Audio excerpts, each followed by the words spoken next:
Hello there. Good morning, good afternoon, good evening, wherever you are. I'm Ryan in Singapore. Welcome to our mindfulness practice. I'm just going to flash my course up here because I just want to say I'm loving it. This is it's such a fun new way to interact with you all here on Insight Timer, using the course and using the classroom comments. It just feels so alive to have people taking the course and in real time writing comments, and me being able to give a voice reply. And what's fun about it too is the voice reply doesn't have to be right off the cuff, right? I can read what you've written and have a think about it, and really here in this format, it's the live event. I'm just kind of like, have to shoot from the hip on everything. So it's kind of fun to have that extra time to be able to say stuff. So today's topic is in fact related to the 9 attitudes in some way. The topic is patience and persistence, and how patience and persistence help us in habit forming. So we'll get into it shortly. And I agree. I think the voice messages do feel very personal. I love the fact that I can address you by name, talk specifically about what it is that you've shared and what you're going through. It's a really fun way to interact, and I think it helps me to understand too why Insight Timer groups aren't quite as rich as they used to be, because my guess is that there's a lot more sharing that's going on inside of the course, the classroom comments. And so a lot of people are doing more sharing in that space, and it's nice to be able to have that voice interaction with your teacher as well. So it's really been amazing so far. The interaction makes the courses feel more course-like and school-like, says T Lady Nat. Yeah, I think so. And I can listen to other comments and share and support. And I think that's the other cool thing, is that, somebody writes something. You can potentially stay silent in the classroom comments and then just listen to what everybody else is saying and learn something from that too. And Sybil says it's good because you can re-listen to whatever the voice is. So it's been really awesome. Okay, I'm gonna go ahead and start getting into today's topic, and I'll put up this card first. And I suppose I do want to say Thursday. I'll say this again at the end, but Thursday, so 2 days, 48 hours from now, I'm not only going to be doing this a live event, but backed up against this live event, I'll be going to Violet 108's talk, which is it isn't meet your guides it isn't ask your guides this time. It's called Rumi's Field, and I kind of wanted to be a guest on that because I like this idea, especially of what's going on in the world today, of meeting someone in the place where there's no right and there's no wrong. And you know what? Let's flash the course up here one more time, because this is attitude number 3, lesson number 4 of my course is beginner's mind. And so I want to come towards Rumi's Field with that teaching, the teaching of beginner's mind, and how powerful beginner's mind can be in coming to a place with someone. And I mean, let's couple that with non-judgment. Non-judgment and beginner's mind allow us to show up for another person, no matter who they are, whether they're a friend or a perceived enemy, to show up in a way that we can see things with fresh eyes. In the mind of the expert, the possibilities are few, but in the mind of the beginner, the possibilities are many or endless, perhaps.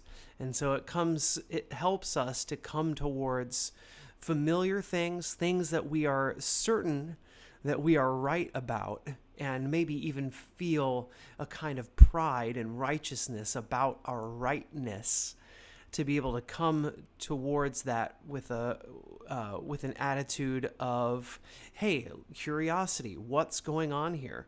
What is the possibility? What is it that this other person is really trying to say? What's down beneath all of it?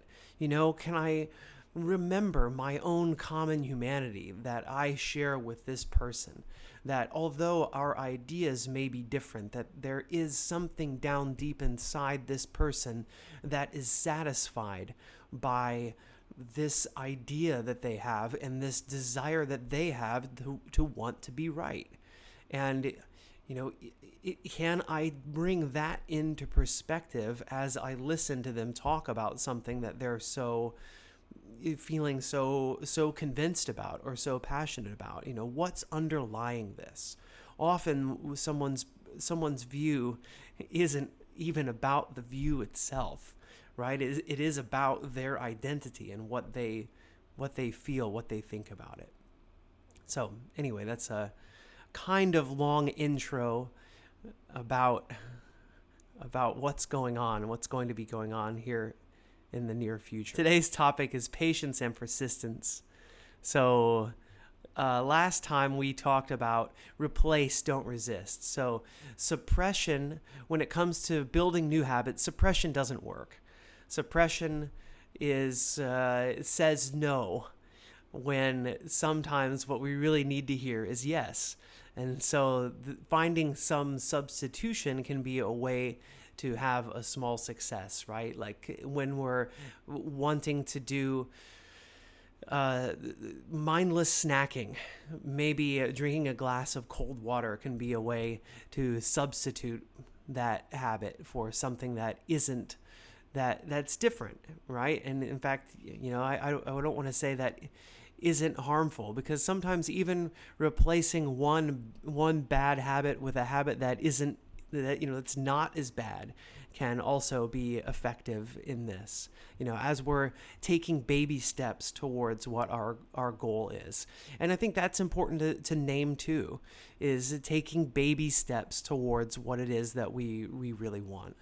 So patience and persistence is that as we're taking those baby steps, is to be able to keep doing it. I mean, that's one of the reasons that we're taking baby steps and not giant leaps, is so that we have the wherewithal, that we don't get beaten down by those times that we slide and we're not successful at stopping doing that thing that we're hoping that we don't do. So patience and persistence, I didn't choose these words. I mean, these words didn't just kind of magically appear out of thin air. Is that one of the things that one thing that has inspired me in my practice is the Goenka Vipassana retreat. And that's one of the things that I always remember from that retreat. And I felt it was very encouraging, was that during these times that he's giving a little bit of discourse during our meditation practice, especially as he's giving meditation instructions, there are times that he will say, patience and persistence, and you're bound to be successful. Bound to be successful. And those words really stuck with me. And I really understood, and it just kind of gave me confidence that this work that we're doing is hard. It's not something that comes naturally. And then I'm not talking about meditation practice specifically, although meditation certainly is a microcosm for whatever else that you are facing, because you can notice that in your meditation practice, you can practice patience and persistence in the small things that are happening in your meditation practice. And that's why we call it practice, because it is practice for everything else. And, that's, what's the point of doing the meditation practice if you aren't able to take some of what you're gaining from the meditation practice and bring it out into your daily life? So patience and persistence, and you're bound to be successful. And that's why this session is called Patience and Persistence. So patience is, why does patience matter? And again, this is the second this is attitude number 2, right after non-judging for the 9 attitudes of mindfulness. So why is patience important? Is because the fact is habits don't change overnight. The brain and the body need repetition for things to be able to stick. And again, this is why we're doing baby steps and not taking giant leaps. Because the fact is that you can't be successful if it isn't something that you're able to repeat. You need to be able to repeat this new behavior over and over again for it to be able to stick. And if it's some giant leap that you're trying to do, then every single time you do it is going to take tons of energy. And so, that's again what we talked about a little bit last time was substitution rather than suppression. There is an energy, there is a momentum that's going. So sometimes to have something to substitute our undesirable habit with is going to help us be more successful, because we have that thing that we're able to place in there that's going to keep us on the path so that we're able to take that baby step towards our progress. So we must continue to be able to do the thing that we're wanting to do to help to slowly but surely, patiently make it become automatic, help it to become automatic. It's not going to become automatic without, the other piece as well, not just patience, but the persistence. It takes work to be able to even take this baby step over and over again. So if we don't have patience, frustration arises quickly, and we soon want to give up. And if we're able to practice with mindfulness cultivates our patience by teaching us how to rest in the present moment and not demand instant results. So mindfulness, if you have practiced at all, if you've practiced much, you realize you will see that mindfulness is a long game, right? If increasing your physical flexibility by stretching every day, that's something that you can see takes a very long time. Well, creating mental flexibility is something that, you can't even see. You can't see your body changing as you're building your mental flexibility. It takes even longer. So because you've been practicing mindfulness regularly for however long you've been practicing, let's say a year, that practice and that progress that we're making are small steps, but we can see that the progress is being made. And so that patience with our own practice can remind us and can be used as this example and as this reminder, hey, creating new habits and letting go of old habits isn't something that happens overnight. I must be patient, and practicing it over and over again is the way to reinforce this habit in my body and in my mind. So every small step that we take is still a step forward. After is the next during's before. After is the before for the next during. Every single time you sit down for your meditation practice, every single time you take that small step, you are making a small change in yourself, even if you can't immediately see it. So why does persistence matter?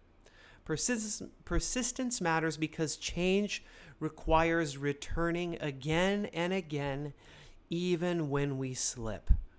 Persistence isn't about forcing anything. It is about steadiness. It's about creating that steadiness and that repetition that we can consistently rely on ourselves. And again, persistence is not to get defeated and to know how to be compassionate towards ourselves even when we slip. So mindfulness is a support of that persistence by reminding us each breath, each moment is a chance to begin again. Every time the mind has wandered away from the breath, there is that opportunity to recognize, to realize it, to know this moment is the chance for me to begin again. To know that I have not failed. I think that's a really important part of our meditation practice that we can bring into our daily life. That each time our mind wanders, we have not failed. That this is a normal, natural part of the meditation practice. It's in the nature of the mind to wander. It's in the nature for us to go back to our old habits. It's not something that we need to be ashamed of or that we need to push away. It's something that we can welcome. We can roll out the red carpet and go, this is what's here now. So patience and persistence work together. Patience helps to keep us gentle with ourselves and to stay curious in this process as it goes along. Persistence helps us keeping us moving forward. Together, they create resilience. It's this ability to keep showing up without burning out. And that's key as well. It's, again, the reason that we're taking baby steps is so that we're not burning out as we try to keep moving forward. So we'll get into some practical examples after we finish the meditation. So, talk about just briefly about procrastination. That's the unhelpful habit we've been going back to in the last few sessions. Talking about other, also cultivating healthy habits, and then we'll see if patience and persistence are showing up in your practice as well. So, you ready to go? Let's get into our practice. Get comfortable wherever you are. So to practice patience and persistence, we're going to be focusing on the feeling of breathing. So it's a meditation on the breath. So I do tend to lead this meditation often, and the reason why is because it's just so incredibly useful and applicable.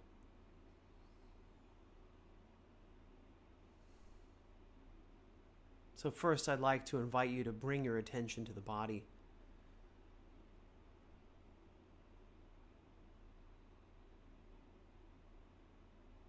And I kind of gesture towards my face because here at the beginning, especially as I've been kind of excited about these topics, I can usually feel a bit of tension in my face.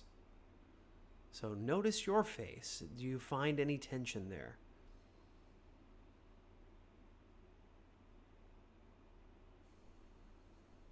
And through observation of that tension, sometimes that tension can dissolve through awareness. Awareness alone can be the key.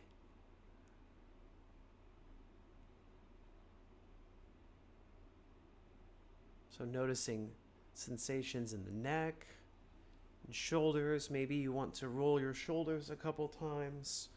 Move your head around to encourage a little bit of relaxation in the muscles of the neck. You can, of course, feel free to give yourself a little massage in the neck and shoulders before we get really started into the practice today.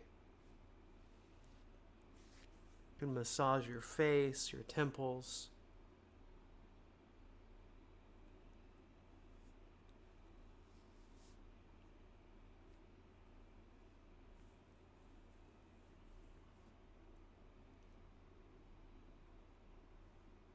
And then whenever you're ready, you can let your hands rest in your lap or on your knees or wherever is comfortable. Just letting your arms hang effortlessly. And so whatever the hand position should be in support of letting the arms be relaxed.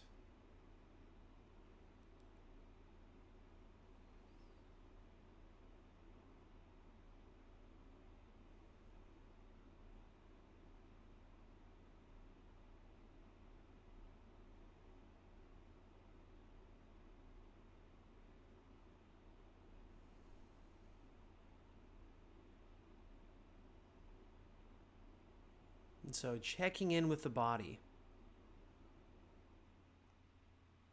Can you feel gravity pulling down? Can you feel your supporting surface pushing back? Maybe you can feel the sensation on your buttocks. It's the weight of your body has some interaction with Earth's gravity. Earth pulls you down. You can feel the place in the body that pushes back.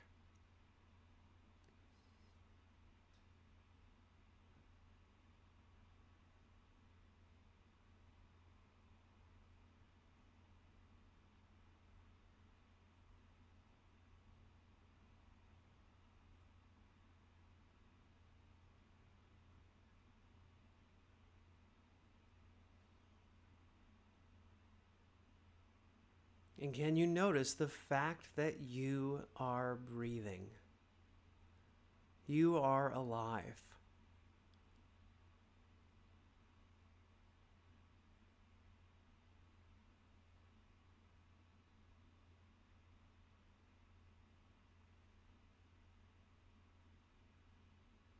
I mean, that alone is a small miracle.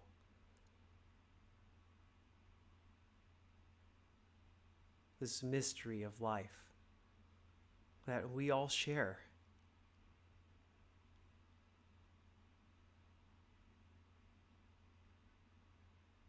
And can we really, maybe using that wonder of being alive as a motivator to pay attention to this process of breathing?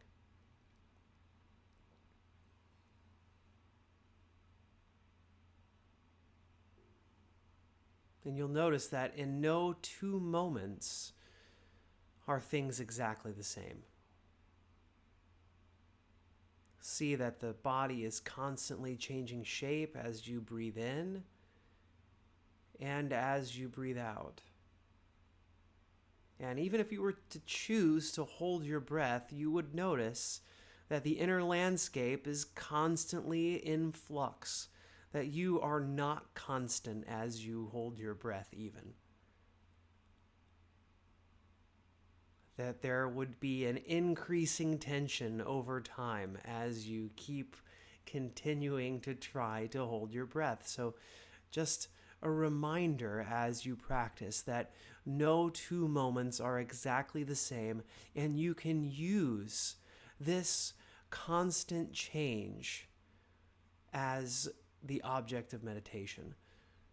So this constant flux can help us remain curious. It gives us something to pay attention to.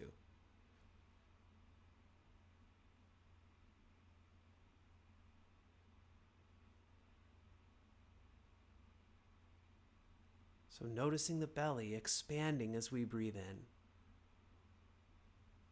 contracting as we breathe out. And see if you can use this curiosity to constantly monitor the change of the body as you breathe.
So it's the physical sensation of the breath that can really help to hold us in this moment, curiously observing the feeling of the t-shirt rubbing against the skin, the feeling of the expanding and contracting of the belly.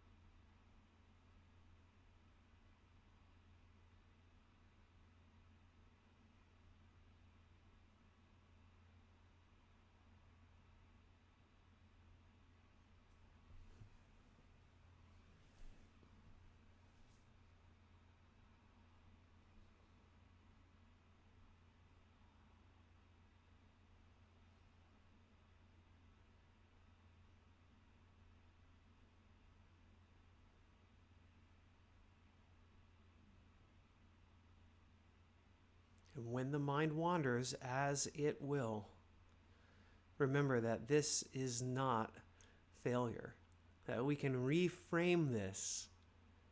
It is not a failure, it is part of the meditation process. So just notice when it happens.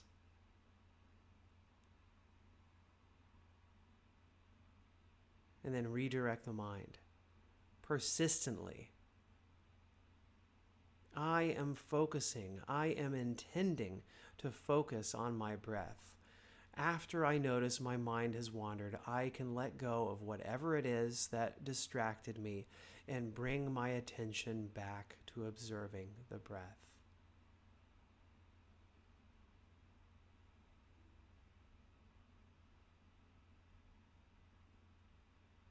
Patiently watching the breath.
Patiently and persistently.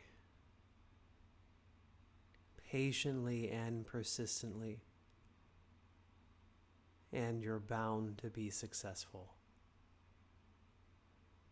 You are bound to be successful.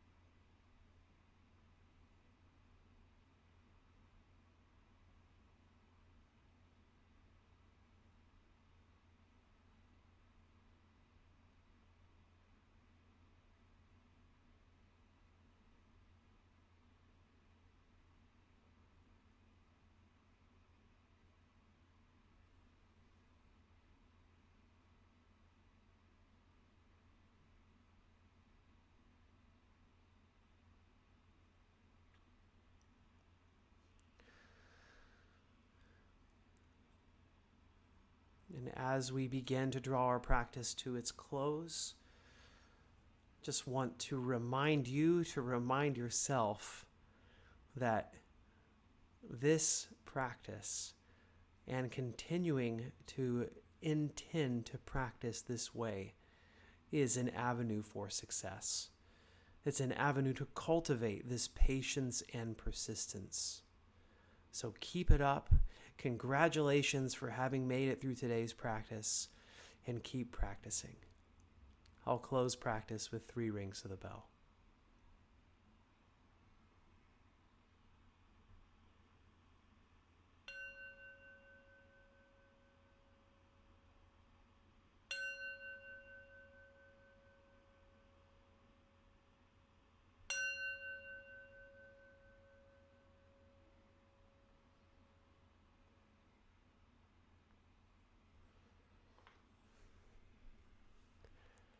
All right, well done. Congratulations. How did it go today? What was your practice like? Did you find it was challenging? Did you tap into your own patience and persistence as you worked on your practice today? Please share in the comments. Let me know. Let us know how things went for you today. And while we wait, Patricia says, I found myself reverting to a mantra. And, let me just say reverting is perhaps not always the right way to think about it. I think reverting means to me a regression, not progress. And and I'll just share that I've found myself these days going back to counting my breaths, which is kind of like, which may seem the opposite of progress.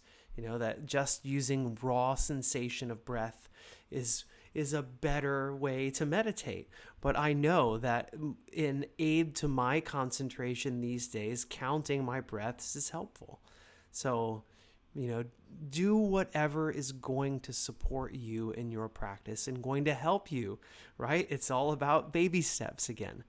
This taking baby steps is a way to help to cultivate our persistence so that we don't fall victim to giving up. So that we can go, hey, this is possible. This is doable. I can do it. And this mantra that I'm using right now supports me where I am in my practice right now. Meet yourself where you are. So just a couple things I was going to mention in closing. Patience and persistence on a few examples. Procrastination. So that's something that we've used in the last 2 lessons as an example. So patience.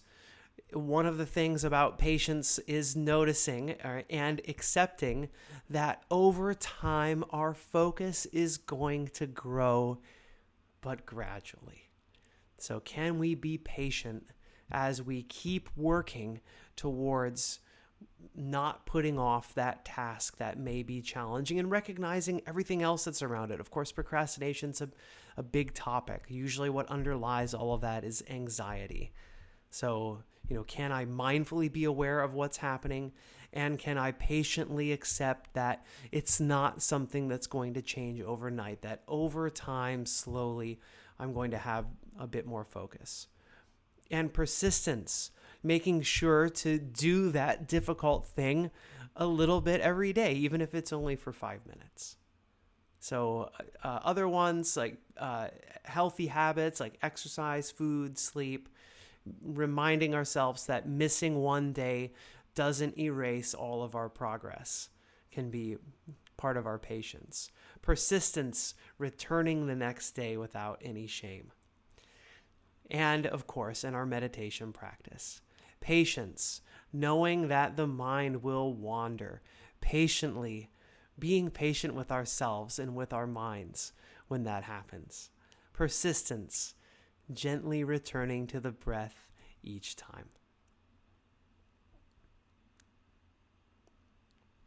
Sybil says, I was surprised by how different some of my breaths were. I needed to deep breathe. I trusted that the end would come in good time. Thank you, Sybil, for sharing. Liz W. says, thank you. I did my meditation as I took a walk. It was really helpful. Thanks, Liz. Thanks for joining in today. And thanks for taking care of yourself and meditating in the way that was best for you. Jean's distraction, as always, is the cats. I've been hyper vigilant to the sound of Merlin's voice. And so, yeah, I know that's, like, as we've talked in the classroom, I know that's been hard as Merlins have been having a tough time these days. So appreciate you showing up here today, Jean. Okay, let me just say next time, at the end of next time, I'm going to be rolling directly out of this time. So it's going to be about 47 and a half hours from now. I'll be having another session, and I'll be rolling directly into Violet 108's conversation about Rumi's field. So you can join me in that conversation after our topic next time. Our topic next time is continuing on this thread. We're going to be talking about celebrating progress and how celebrating progress can help us to stay vigilant and stay persistent. And that celebrating progress is a great way for us to be, to keep working on the thing that we want to work on. Thanks, Liz, for your donation. Thanks, Liz W, for your donation. Appreciate it very much. You can feel free to donate if that is within your means and something that you would like to do today. That certainly helps me. Jean signed up. Great. And maybe I'm going too crazy on the promotional cards here today, but I do want to give you one last reminder of my course. Oops, sorry, this is not my course. Here it is. The Cultivating the 9 Attitudes of Mindfulness, patience is in there. Non-judging is in there. I do hope that you'll sign up for the course and check it out. That is the way that at this point you can definitely help me the most, is check it out, take the course. So far, the feedback has been great. I've loved interacting in the classroom comments, and I look forward to more interactions there. So do come back next time as we talk about celebrating progress and how that connects into patience and persistence. And then after that, I'll be talking with Violet and a few of the other teachers about Rumi's field, about how to come to a place where several of us maybe disagree, but how can we honor that space without harming each other in the process? So I hope you'll come. Thanks, everybody. I'll reiterate what Chris has said. Welcome if it's your first time here. I hope to see you again. I hope you enjoyed today's lesson, and I will see you again soon. Before we go, let's send our well wishes out to ourselves and to each other. So follow along if you like. May I be happy and peaceful. May everyone watching, listening, wherever you are, I wish you all happiness and peace. And may all sentient life, all human beings everywhere, no matter what their view may align with mine, their view may not align with mine. I wish them all happiness and peace. Thanks so much, everybody. See you again soon. Bye-bye.